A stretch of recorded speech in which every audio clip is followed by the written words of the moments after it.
આસો મહિનાની શુક્લ પક્ષ બારસની તિથિ એટલે વાઘ બારસ. કેટલાક લોકો વાઘ બારસ કે વાઘ બારસ કહે છે, પણ સાચા અર્થમાં વાઘ બારસ કહેવામાં આવે છે. વાઘ એટલે કે વાચાની દેવી માં સરસ્વતીની પૂજાનો દિવસ.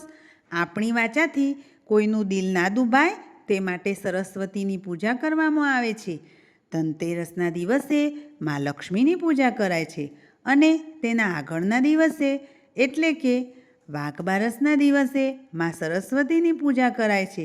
મા સરસ્વતી સદાય આપણી જીભ ઉપર વાસ કરે અને આપણાથી સારું બોલાય અને કોઈનું દિલ ના દુભાય તે માટે પ્રાર્થના કરવામાં આવે છે. આ પર્વનું ગુજરાતમાં ખૂબ મહત્ત્વ છે. વાઘ બારસના દિવસે વેપારીઓ જૂના ચોપડાનો હિસાબ પૂરો કરે છે અને નવા વર્ષથી નવા ચોપડા સાથે શરૂ થાય છે નવા વર્ષનો હિસાબ. વાઘ બારસને કેટલીક જગ્યાએ ગૌવત દ્વાદશી તરીકે પણ ઓળખવામાં આવે છે. આ દિવસે ગાય માતા અને વાછરડાની પૂજા કરવામાં આવે છે અને આપણે ગાયને માતા તરીકે સદાય પૂજા કરીએ છીએ.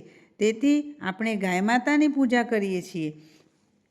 ખરેખર આપણા જીવનોમાં તહેવારનું ખૂબ મહત્ત્વ છે અને આ દિવાળીના 5 દિવસોમાં આપણે ખૂબ આનંદ અને ઉત્સાહથી મનાવીએ છીએ. આ દિવસે ઉમરા પૂજન પણ કરવામાં આવે છે. તેથી આપણા ઘરમાં સતત સુંદર અને સરસ રીતે આપણું જીવન જીવી શકીએ તે માટે આપણે લક્ષ્મી અને મા વૈભવી સરસ્વતીનો વાસ કરીએ છીએ.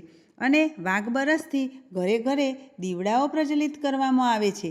આ દિવસે આપણે ખૂબ ઉત્સાહ અને આનંદથી ઉજવીએ છીએ.